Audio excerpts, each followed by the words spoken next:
Hello, everyone.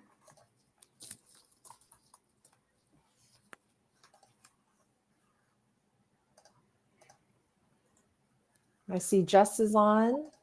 Hello. We'll give everyone just a couple of minutes to get logged in, but while we're doing that, very excited about the conversation today. If you wouldn't mind dropping where you are viewing the webinar today, we would love to hear from you from across the US. I am coming from what is a sunny Orlando, Florida today. And I am the opposite. I am a cloudy Seattle, Washington. I might even take, Emily, the cloudy Seattle, Washington over the heat that we're going to get this weekend. I will trade you this weekend for sure. Oh, man. It looks like we've got Puerto Rico. We've got Dallas, North Carolina, Kansas City, New Jersey. We've got Denver. Savannah, Georgia, one of my favorite cities.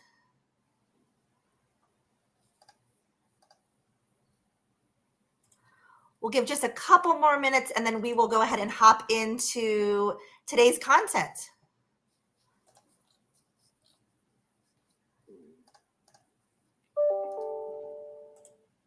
Still getting Orange County, California. That's your neck of the woods there, Emily? For me? You're West Coast anyway. Oh, West Coast, yes. Closer than me, that's for sure. My side of the coast, for sure. All right, well, we are going to go ahead and get started. Thank you, everyone, for attending our Navigating Virtual Career Fairs Strategies for Success. We are hoping to set you up as you are entering any future career fairs or just throughout your career journey. Before we jump in, wanted to call attention to the screen that I'm currently sharing. If you are looking to access closed captioning, the instructions here are for a Google Chrome browser. You're going to go ahead and click the three dots in the upper right-hand corner of your screen. Then you're going to go to Settings and select Accessibility. And then make sure that you turn on Live Caption. If for some reason you are using a browser outside of Google Chrome, we are also going to drop the resource document into the chat so you will be able to see the instructions right there as to how you might also want to be able to turn that on. As well as on the right-hand side of your screen, you should see resources throughout today's conversation for Virtual Career Fair. So please make sure you are letting us know if you do have any questions throughout. You can also be sure to use that chat feature to the right hand of your screen. To begin, I'm Lindsay Megan. I head partnerships and operations here at CareerCircle, she, her. In my role, I currently work with the employer partners that are participating in these virtual career fairs. I have long blonde hair. Today it is curled, green eyes, and I am wearing a long sleeve black shirt. And I'll pass it over to my partner for today's conversation, Emily. Hi, everyone. I'm Emily Leung. My pronouns are she, her. I am an Asian woman with long black hair. And today I'm wearing a bright blue shirt with the CareerCircle logo on my left side here. I'm one of the recruiting leads for our CareerCircle team. I have about 8 to 9 years of experience now in the talent acquisition and staffing field. And I, on my day-to-day, I currently help lead a team of recruiters where we help advocate for our candidates as we help them seek openings and help fill job openings as well. Thank you, Emily. So let's go ahead and jump into the start of our conversation today. So what I'd first like to cover is many of you may have never attended a virtual career fair. So what is a CareerCircle virtual career fair? Essentially, this is going to be an event that allows you the opportunity to connect with employers and view open jobs in a virtual space. So you have the ability to be able to learn about various organizations and career opportunities without having to do the in-person traditional type of event. With that, let's talk about what success looks like. So if I am a candidate and I am attending a virtual career fair, let's talk about what's in it for you. So let's first and foremost start with the fact that this is your opportunity to be able to connect with employers from a networking standpoint. That could be hiring managers, that can be recruiters. Now, let me specifically talk about what I mean with that. The first and foremost thing that you're going to get from this is it's a way to stand out amongst the competition. So you get to actually see what the outlook in the current job market is, what types of positions these companies are hiring for, potentially the ability to be able to practice your elevator pitch as you're preparing during your job search. And ultimately, really, these recruiters, hiring managers that are participating in this virtual career fair will get access to your resume even post-event. So up to 6 months post-event, they are going to be accessing the resume database of those people that have registered for these events and could even reach out to you for future hiring initiatives. So the last piece of this is we do have the ability to potentially be able to chat with recruiters. Now, that is kind of on a first come, first serve basis. The biggest thing I want you to kind of take away today is to really be able to connect with those employers in a manner that we're going to go through some of the specifics of how you're going to be able to do that to really be able to stand out amongst the rest, apply for those positions versus just your traditional applicant tracking system being one of thousands and thousands of candidates that could potentially apply.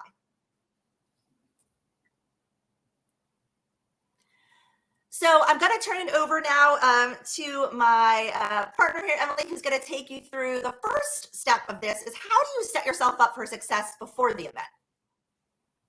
Perfect. Thanks, Lindsay. Before I begin on this slide, I actually wanted to share a story about my first career fair. I was in college at the time, and this was an in-person one. And all my professors and counselors and friends were all attending this career fair. And the thing they tell you about these fairs is like, you just go and network and go and talk to people. No one really walked us through like what that meant. So it seems easy enough, right? You just go, you network, you talk to people. So I attended the fair in person, and I was so underprepared. I showed up with no resume in hands, just thinking I was just going to go talk to people because that seemed easy enough, right? I went up to a couple of booths, and I remember just saying my name, and I don't know if anything else came out of my mouth after that. So I gave it probably about 20, 30 minutes before I decided to leave because I was just so overwhelmed. And I think that day I decided maybe networking wasn't my thing. And just looking back, I think I could have made that a much better experience for myself if I had prepared. So what I want to take from today for you all is to prevent that scenario from happening for you guys and share kind of the tips and tricks that I've gained along the way, because somehow I landed a job in talent acquisition where networking became my everyday job. And now I've been on both sides of the booth. So sharing the insights today and what I've learned along the way, just seeing what someone on the other ends of that table or on the other side of that table is going to be looking for and how to generally make it a productive conversation. So a lot of what we're going to talk about is catered towards a virtual career fair, but there are a lot of tips and tricks that you can take out of this webinar as well, and inspiration for the next event. And as Lindsay mentioned, a lot of it is just practicing, and networking is really a long-term game. So going into the slide here, one of the first things you need to do to set yourself up for success before an event is really making sure all your professional profiles are updated. Now, if you're here today, you've already got a CareerCircle profile. So that's, really the first step here. And the second one is obviously having a LinkedIn profile. Both are free professional social networks to create. So I absolutely, encourage you guys to tap in on that. It's really important to keep them updated, especially if you're actively on the job market and looking for opportunities. Similar to a resume, these professional profiles will need to include like past experiences, any education, relevant certificates, volunteer experience, etc. Unlike a resume, there isn't exactly a page limit, so you can absolutely elaborate or include a lot more information. However, I do caution just to use your best judgment, right? If you have many years of experience, you probably don't need your first job out of high school or your part-time high school job on there. However, you're more junior in your career, then that may be something you want to include on there. Recruiters from our virtual career fair, as Lindsay mentioned, they do have access to your resumes for up to 6 months post-event. So keeping all this information updated is really important. Lindsay, I did have a question for you. I have in one of my bullet points, what's a soft versus hard skill? So can you elaborate on that for us? Sure. And I think this is such an important point, Emily. Let's start with the soft skills. So something like effective communication skills, the ability to be able to listen and communicate effectively would be an example of a soft skill. Something like maybe Python automation, that's a more technical skill, would be considered a hard skill. So something that might lean into your technical expertise. And it's really important that you're able to speak to both. Perfect. That's a great example. Thank you so much. Lindsay, what other tips do you have for us in filling out their CareerCircle profile? So it's really important as you're going through looking at your CareerCircle profile, as Emily mentioned, all of you to join today's event have already set that up. But you want to go and ensure on this slide here what the steps for success are going to be. So here's some of the must-haves, right? You want to make sure you have uploaded any relevant certificates. You want to make sure that you have a up-to-date resume. That's certainly going to be key. You want to make sure that your profile picture is up to date, and then of course include any personal information. So city and state that you're currently located, your phone number, that's a big one. Recruiters will actively sometimes reach out via text or phone call. And then if you choose to self-identify, that piece as well. In addition to that, having your LinkedIn profile link also included, that is something that recruiters and hiring managers do like to access. In addition to this, while you're in there and you're doing your CareerCircle profile, I do want to mention some steps that you could set yourself up for success just in your overall career journey as you're looking for a new job. So setting up job alerts. CareerCircle does give you the ability to set up 5 job alerts at a time. You can actually pick the cadence of how you would like those delivered right to your inbox based on the preferences of the role that you're looking for. In addition to that, you also can go ahead and add employment preferences. So whether you're looking for a full-time role or a part-time role, do you want it to be remote, hybrid, or are you looking for something that's in office? Compensation preferences, and then you do have the ability to record a short 30-second video. This is really where you can also stand out amongst the competition. As people are in the CareerCircle platform, they do have the ability to be able to view your short intro video that can give a little bit more perspective beyond just what's on the resume. So Emily, if you want to jump in from there, I'd love if you could share what steps should they actually take once they've got that profile set up and we've made it easy for them to register for the event. Awesome. Yes, there's 2 more things I recommend doing before the event. As I mentioned in my story, I just showed up to my career fair with no research, right? So one of those big lessons learned was research the companies that are attending. Why is this important? Because most people actually won't research the companies that they're attending. So it shows that when you get the chance to talk to someone or chat with someone at the fair, it shows that you've done your homework when most people haven't. It also gives you an idea of what questions and topics you can chat with the person about. And it can also help you cater your conversation overall and even the elevator speech that you're preparing. So here are some things to research. One, who's coming, what industries are in, and any recent news articles. I like to sometimes just type the name of the company into Google and just hit the news tab and see what's recent. The 4th bullet point here, what types of jobs are on their careers page? So I do think this is extremely important because at some of these career fairs and virtual career fairs, recruiters and hiring teams will be bringing some open positions to the events. However, those aren't the only positions that they have open for their organization. And in some senses, what if you find that that's not the role that you're most interested in? Now, if you have the chance to do the research beforehand, you can maybe even bring up like, hey, I saw a data analyst position open on your job site. I would love to know a little bit more about that and create conversation around an opening that does pertain to your interest in skills. The next bullet point, also really important, do they have programs that match what I'm looking for? So a lot of companies now, they have veteran programs for folks that are transitioning out of the military. They have internships for students, right? Apprenticeships and returnships. So apprenticeships are typically catered for candidates that may be switching careers, for example, or they're still more junior in their career, but they have a few years of experience in something else. Returnships, these are great for candidates that may have taken a break, right? We see a lot of moms and dads who have taken career breaks to raise their family, and now they're returning back to the workforce. And so looking up if they have returnship options is also a great opportunity for you to tap into that. With these types of programs, companies tend to hire in large cohorts months in advance. So if they have these programs, I absolutely recommend asking about that or including that as an interest of yours in an elevator speech. Mission statements are also something that is good to keep in your back pocket because it helps guide along your job search, right? Maybe there's something you're really passionate about and you relate to a company based on their mission and value statements. Now, the second piece of this slide is all about the elevator speech or the experience summary. I will deep dive into this in my next slide here, but just kind of real quickly, this is your tell me about yourself question, right? And why this is important is that this is you doing homework on yourself, and it helps sets the tone for the conversation. Having one ready to go, it's great for interviews and of course virtual career fairs and any networking events. And I also recommend having a few versions that you can work with. In the virtual career fair, it is first come, first serve on who gets to chat with the recruiters that attend that day.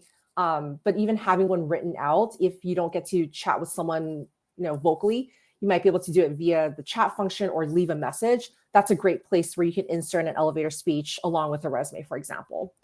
Lindsay, could you help me hit the next slide, please? Thank you so much. Well, Lindsay, as someone who has been a hiring manager and hires for candidates, what stands out from a candidate that has a really strong elevator speech or tell me about yourself pitch? Such a really good question, Emily. I think this is a really, really good point because this is the first impression that you're making with a hiring manager. So I think you want to make sure that you're concise. You really are able to eloquently showcase your experience. You want to explain why you're interested in the role. And then, of course, what some of your fruits, your goals are. So this piece is really going to be the first kind of interaction, right, that you have, whether that be a really long interview or you get a quick 10 minutes with somebody. So you want to make sure that you have those key points, to Emily's point, written down, well thought out, and that you're able to kind of showcase the value that you can bring to the role. Perfect. And so what I have here in this slide is really a template of how to cater or build an elevator pitch if you don't have one already. There's several different ways to do this. This is not the only way, but I found that this was a really easy to follow baseline if you don't know where to start. So I don't recommend memorizing the full speech. Now, it's different in a virtual career fair if you're putting it in chat and you have something written out. But if you're talking to someone, have really good bullet points with clear examples that you can pull from, ideally in the moment, just depending on who you're talking to. And again, this is really doing homework and research on yourself to help guide that networking conversation in a much better way. So the first section here, intro and purpose, right? Who are you? What is the purpose of this pitch? What is the purpose of you wanting to talk to someone? And understanding the context of who it's for. Are you talking to a recruiter, a technical manager, maybe just a friend who happens to be working at a company or a team that you're really interested in? Past and present, this refers to past and present experiences. So the key piece here is relevant. I've listed that many times here. Some of us have many years of experience, and we don't want to list every single year that we've worked and every single project that we've done. So keep it relevant to the situation. Keep your relevant volunteer work, hobbies and interests, same things, skills and strengths. This is absolutely the place where you want to share some accomplishments and brag about yourself a little bit. And of course, listing any education and certificates that you may have gotten along the way too. With the future piece, what you want to do is mention some of your career goals, expressing interest in the role or the company or the programs that we've mentioned, right? The apprenticeships or returnships, and any interest that you might, or anything else that you might be interested in learning more about. So having a strong elevator pitch will help you guide along the conversation, but ending it in a really strong way. With that being said, Lindsay, if you could get to the next slide for me. Now, taking that same template, I actually built out an example. This is not my personal elevator pitch, but it's a scenario that I've run into very often of someone who may be more junior in their career, or someone looking to do like a career switch or get their foot in the door somewhere. So I will read this out for you guys, but you can also read along to follow along with the example too. But intro and purpose, we talked about, like, mentioning who you are and your purpose, right? So in this case, hi, I'm Emily Leung. I am currently seeking an entry-level IT analyst position with your organization. You can fill in with whatever purpose you have for the moment. And so the next piece here is past and present. It doesn't really matter which you start with. Personally, I like past going into the future. So that makes sense for me. Here we mentioned in the last slide, relevant experiences, right? Strengths, accomplishments, etc. So the past, I have always been interested in technology. And some of my favorite memories are when I took apart my family's old computer to replace different parts to make it run better and faster. And from there, I've always customized and built my own computers and was asked by my friends to do so too. I took my interest a step further when I moved past the hardware side of IT and learned how to do some light coding in my free time to build websites. During this time, some of the tools I learned were, you can fill in the blanks there. One of my first jobs was working at Best Buy in their Geek Squad department, where I specialized in mobile products, Mac OS, Windows, and in Windows operating systems. You can also fill in, if this relates to you, can also fill in some relevant experiences from that specific job if you'd like. And then moving into the present, continuing with that relevancy. So for the past years, I have been working as a barista at a cafe where my primary responsibilities include, in this case, there may not be a lot of cross between being a barista and an entry-level IT, but maybe this is an opportunity to fill in some soft skills, right? Some of my responsibilities include X, Y, and Z. I gained a lot of experience in time management, prioritization management. And even then, because I was really good at IT, I get tapped along with general IT support amongst my peers. Additionally, I have completed my Google cybersecurity certificate, as well as an IT support certificate. And I recently received the CompTIA A+ certification and have plans to complete the Security Plus one by the fall of this year. We want to talk about accomplishments in any education. So some of my strengths include, or I have received high scores from, et cetera, et cetera.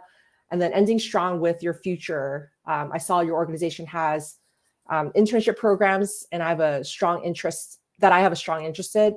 I'm confident I can be an asset to the company by combining my personal passions, experiences, and knowledge in the space, and would love to learn more about these programs or roles that I could be a fit for. So here's an example. I timed it a few times. This is just a little under 2 minutes, which is a great segue into my next slide here. You can help me out with that, Lindsay. Perfect. So common mistakes in an elevator pitch that we see often. Something that's a little too long or too short with no examples, right? So like I mentioned, my last elevator pitch, speaking at a moderate pace, was a little under 2 minutes. Something overly personal. So I don't think it's wrong to list some personal items as long as it relates to your story. So in the last example, I did include something personal just to showcase how said candidate, had an interest from building computers from a young age, because that relates to his goal of wanting to be a junior IT analyst. We don't need to know, how many dogs you have at home or things like that, how many pets, unless you're applying to be a pet trainer or, working at Rover or like Smart Petco. That will be a little bit more relevant in that case, but you want to try to keep it professional for the most part. Not knowing your audience, we glanced over this, just knowing who you're speaking with and overly memorizing your speech. And if it's not the scenario to do so, then you definitely want to make it sound like you, right? Practicing it out loud. You don't want to sound a certain way and then you go into your elevator speech and you sound like someone totally different and then popping back into your regular speech. So just keeping the bullet points, that way you can practice and vocalize it in a more natural manner when it comes to it. The last but not least, vague. We talked about like soft and hard skills. It's absolutely fine to list some of the things like leadership skills and communication, but You definitely want to be able to give some context to it if possible, or be able to have clear examples in your back pocket if someone were to come back and say, oh, I love what you said about, leadership. Like, can you elaborate more on that? That we have examples that you can back it up after you finish your elevator speech. So we're going to pause for a moment, Lindsay, on the slides and just see if there's any questions that came up during the first half of our presentation that we can answer here. So one of the questions, Lindsay, if you can help answer this, is your elevator pitch like a cover page? So I think it's an interesting question, and I have been following along. Your elevator pitch, yes, to some degree would be like a cover page where you're trying to grab somebody's attention and be able to concisely articulate why you're the right person for the role. I think all of the key points that you made, Emily, and some of the common mistakes are things that I often see sometimes in interviews where somebody might go super long. That can also be a mistake in a cover page, right? You want to make sure that you have a concise viewpoint that you're conveying back to that hiring manager or recruiter, but you also want to make sure you're really still leaving time for conversation to happen. So I think that is an important point. It could be an analogy that you could use. Just this is much more of a conversational format, obviously, than your traditional cover page would be. Yeah, and typically cover pages will be anywhere from like half a page to maybe a little longer than that. You don't really need like a 2-pager. So the common themes are something succinct, right? Short, to the point. And something that's nice about a cover letter is that you're bringing up a specific, you're usually applying for a specific role, whereas an elevator pitch, it may not be for a specific position. It might be just more for networking purposes. Right. Another question we have here was, I would like to know the participating companies at the virtual career fair, and how do I find that? So we are actually going to dive into that during the next half of our webinar. So Emily, you did a wonderful job kind of setting us up for success. Now I'm going to tell you in the next part of this, the upcoming virtual career fairs that we have and some of the clients that you can expect to see there as well. Perfect. The last 2 questions here. How does this virtual fair, how can a virtual fair be utilized for someone with a career break? Is there any way we can be prepared as a returner? I'm happy to take that one also, Emily. So I personally took a career break for about a year prior to coming out actually over to CareerCircle. I think it's something that you want to succinctly address. You want to be able to speak to it, why you took the break, what you want to share, and then what during that break you were able to accomplish that puts you in a good spot to be able to tackle the next role. I do think for something like this, to me, the largest opportunity that you're going to get is to really see a lot of these employers that have open positions that they are actively hiring for. Again, it's really, I can't stress this enough, your resume and being able to apply to this position is going to put you much more ahead than just going to a traditional applicant tracking system that's going to put you with all of the other folks. These recruiters and hiring managers do have access to these resumes 6 months event. Really puts you also in a unique position, and it can be a good value add for you as to why you may want to register and attend. Perfect. The last one I can take here. Do you have any advice or suggestions for someone like me going through a career transition? I myself had gone through a career transition where I was a recruiter, and then I moved into a customer success manager role, and now a delivery lead role / recruiting manager.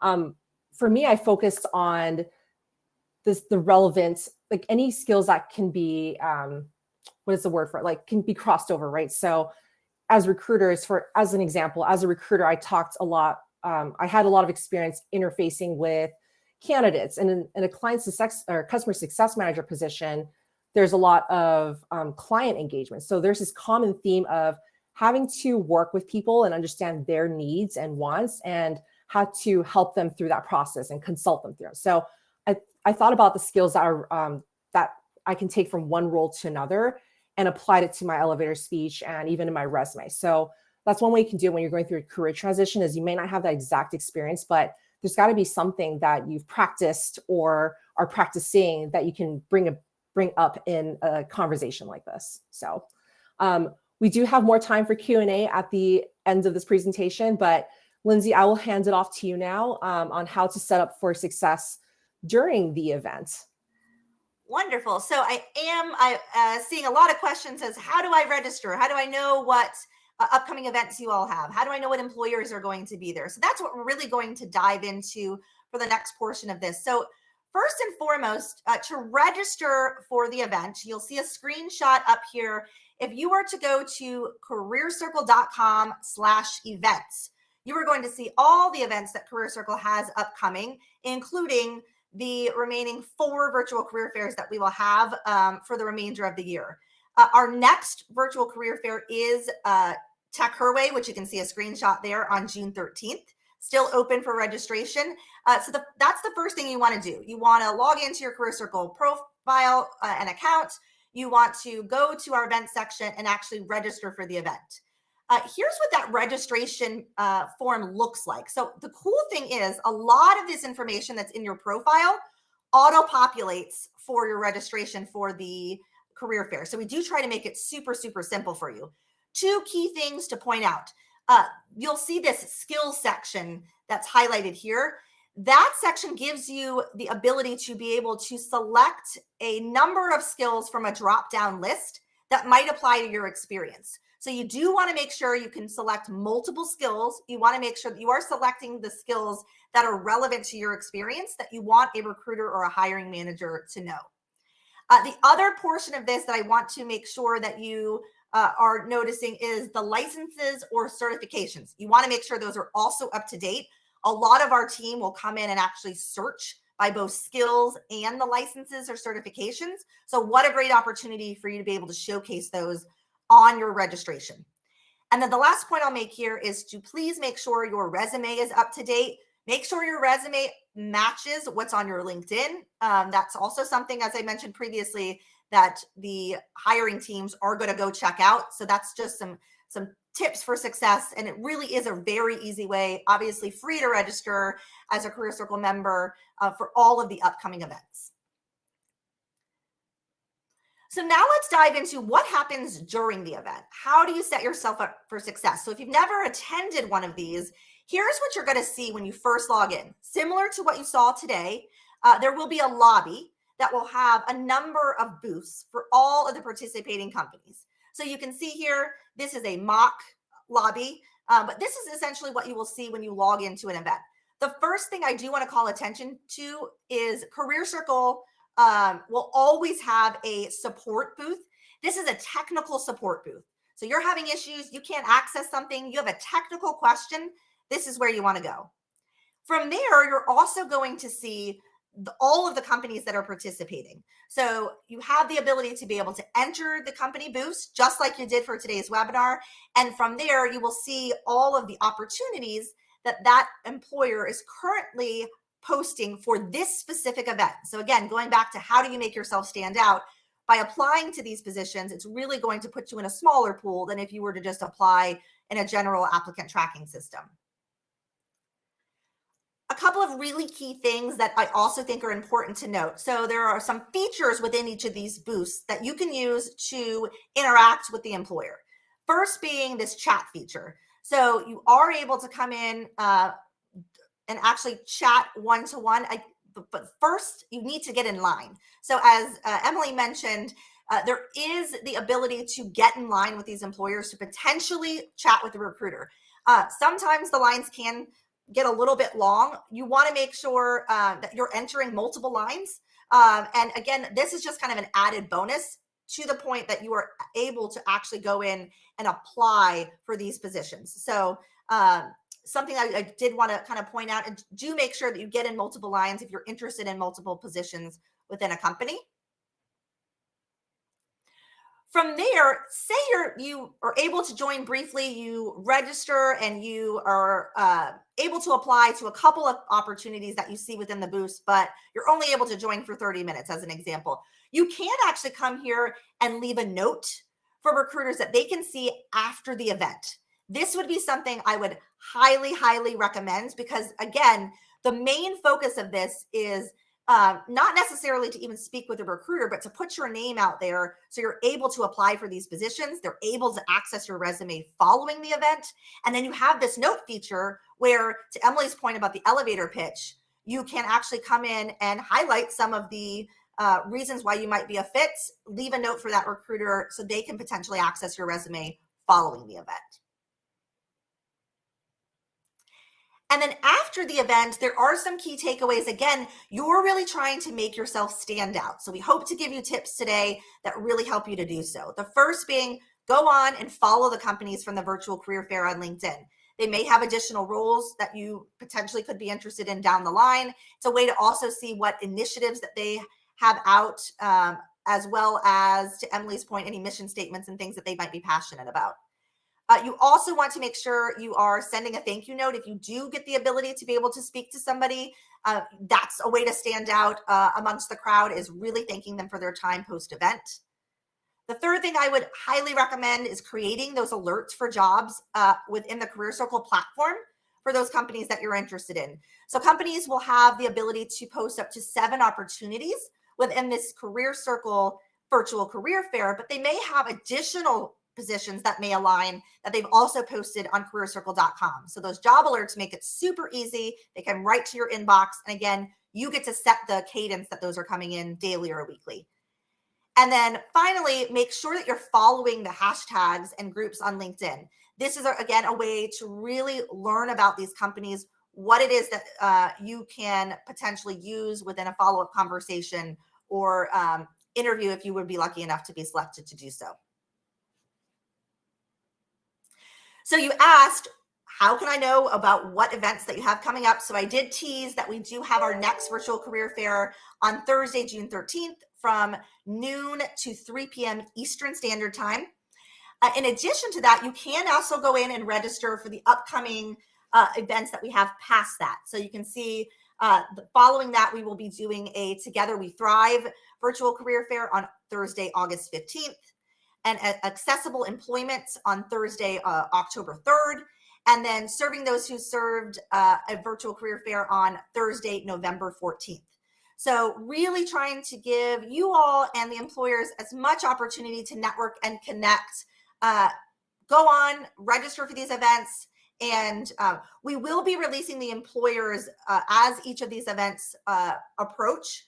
So continue to be on the lookout for those for our upcoming Tech Her Way virtual career fair, and then the remaining 3. But these are all available. Again, you can see the URL down there at the bottom, careercircle.com/events. And that is where you'll access the event. You will receive a confirmation email to your email, and you will have the ability to actually be able to go on, add that calendar invite to remind you, and make it easily accessible for the day of the event. So Emily, I think this is a really good opportunity for us to pause here and see if there are any questions that we can take as we look to answer any of those that have come for either tips for success, whether that be before the event, during the event, or just in events in general.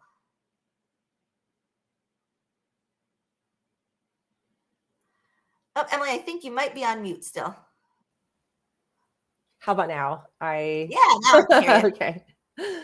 Okay, so we do have a few questions here. One of the first ones, Lindsay, is, can you give your elevator pitch for everyone here?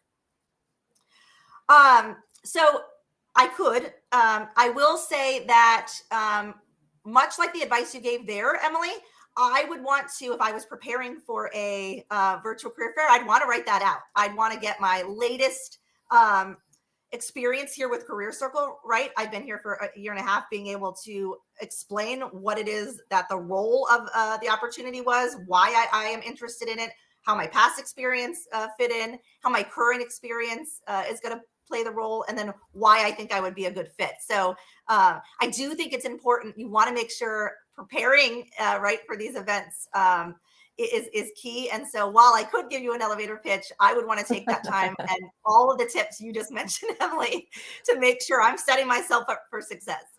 No, that's perfect. I think it's hard to, it takes a lot of time. I think even preparing for this webinar, I had to take a few minutes just to write everything out and just figure out like in what cadence I wanted to write it in. And so definitely prepare. You guys know about this event well in advance, so this is the time to do it. Another question that we have here is, how can you get the recruiter's email to send a thank you note? So I think that's as easy, Emily, and I'd love your perspective, obviously having been a recruiter, but to ask, quite frankly, how can I follow up with you? I'd love to send, a thank you. What's the best email address? I think that's the first and foremost. They may tell you their exact email address or not, but that's, to me, again, you're trying to showcase the follow-up and the follow-through post-event. And Emily, obviously would love your perspective having been a recruiter in that space. I think you look for them on LinkedIn, and that's why it's important to have a LinkedIn portfolio. I think it is at the end of the day like a professional social network, and majority, if not, I think I would say like 90+% of recruiters have to have some sort of LinkedIn profile. So you're more than likely going to be able to find them. And how I would do that is to put either their first and last name and company that they work for, and then LinkedIn. So I would type in like Emily Leung, CareerCircle, LinkedIn, and you'll be able to find them usually on like the first or second results on Google. And if you have the option or ability to send them a message, that's the way to do it. Sometimes you're not able to send someone a message unless you connect with them first. So that's something I would do is after the event, write down a few names, go ahead and add them all on LinkedIn as a connection, and then go ahead and send those thank you notes. I think one of the questions we did have, I could take this one, Lindsay, is in what time frame should you send a thank you email after an interview? So I don't think there's a wrong answer, but if you want to keep it fresh, which is what I would recommend, is within like 3 to 5 business days at most. They're probably going to get a lot of connections that first day. So within 3 to 5 business days is, I think, absolutely appropriate. And you do want to reference like, hey, like where you've met that person. And maybe if you got a chance to talk to them, like, hey, what did you guys talk about? And if you didn't, be able to say like, I know I missed an opportunity to chat with you. Hopefully I can still connect and learn more. If you want to be bold, you can ask them for some time and maybe they can coordinate an opportunity to chat with you. So that's what I would recommend for a time frame. And that goes for even interviews too. Usually about like 3 business days is usually very appropriate. Yeah, I would say, Emily, too, as a hiring manager, I'm always super impressed if somebody sends me an email following the interview, 24 hours within the interview. It's top of mind. They really do stand out amongst the competition. So that's an easy way to get yourself kind of noticed within that process. Absolutely. Another question we had is more about the registration process, Lindsay. Can we update our registration for the event if we've received new certificates since registering? Yes, you can go in and actually register for the event. And then once logged into the profile within the platform, when you're in the event, you can actually update your profile from there. And I know they should be dropping into the discussion board an actual training that will walk you through an in-depth outlook on how you utilize the virtual career fair events. How do you update your profile? How do you access the lobby? All of the chat features and getting in line, like we mentioned. So there is an in-depth training that we have customized specifically for you all. And I do highly recommend also checking that out. Perfect. Another question we have was, some of our career fairs have themes focused on specific groups of people, like moms, women of color for the Tech Her Way one. Should you avoid attending if you're not part of that group? Great question. You absolutely can attend. So while these may have kind of themes to them from a naming convention, they are open to all. The Tech Her Way, as an example, that is upcoming, will have roles that are tech focused, but we will have roles that are outside of the tech field as well. So I do highly recommend, again, it's free to register, checking it out, seeing the types of companies that are there, and you may find a role that you think aligns with what you're looking for. Another question popped up in the chat. Is this event dedicated only for women? Great question. While the event is open to women and it does have that theme, no, we do not discriminate amongst anyone. So do feel free to register if that is something you're open to as well, while as it is in support of women, open to all. Perfect. I don't think I see any other questions here that have popped up. I can give it a few more seconds here, but these are all great questions, guys. Thank you so much for putting your questions in the chat and creating discussions around them. I know webinars, or excuse me, career fairs can be daunting for anyone, even a virtual one. And as Lindsay mentioned, how to make this successful is being able to just be able to get your resume in front of the right person and get in those lines early. You want to be able to take the opportunity, if you can, to connect with someone and be prepared when you get a chance to do so. Yep, and I'm just looking to see if there's anything else. Nina, good question. What's the success rate for members to be hired? Really, that's going to depend on the role. We absolutely have hiring outcomes that come from these virtual career fairs. We've done several very successfully. One this past February, as well as two in 2023. So again, it really is going to also boil down to how prepared you all are. And that's really why we wanted to set up this virtual career fair tips for success, because we want to make sure that we're putting you in the best position you possibly could be in when really taking the time to attend these types of events. Absolutely. One thing to add too is like a lot of these career fairs, you think of them as networking opportunities, right? You may not be able to be hired for that role that they have for that day in their booth, but it's a long-term game. So who are you connecting with? Are you going to have a partner at said company that you're interested in? And would you be able to build a relationship with them long-term? We actually did a webinar, I believe a few weeks ago, about how to successfully network. Jess, if you could help drop that in the chat of how to get to that webinar for review. That's a great place to start too. If you're like, I don't really know how to network. I know we glanced on it or glossed over it briefly just for today's topic, but we deep dived into that at the last webinar. And then another question I wanted to point out is, if everyone wants to drop in the chat what webinar themes you'd like to see in the future, we'd love to get your feedback on that too, and just understand what you guys want to see and how we can help build that out. Absolutely. We may have one last question here. Let's just see what we have. Do the employers have access to CareerCircle to view our profile? So yes, so what happens is the employers, the information as you register for this event is transferred over for the event. So they will have access to be able to view your profile with all of that information. So again, making sure that profile is up to date, making sure you're highlighting your skills, making sure you're highlighting your certificates, and making sure all of your contact information, including that resume, is up to date is going to be really, really key. Perfect. I think that's all the questions that we have seen here.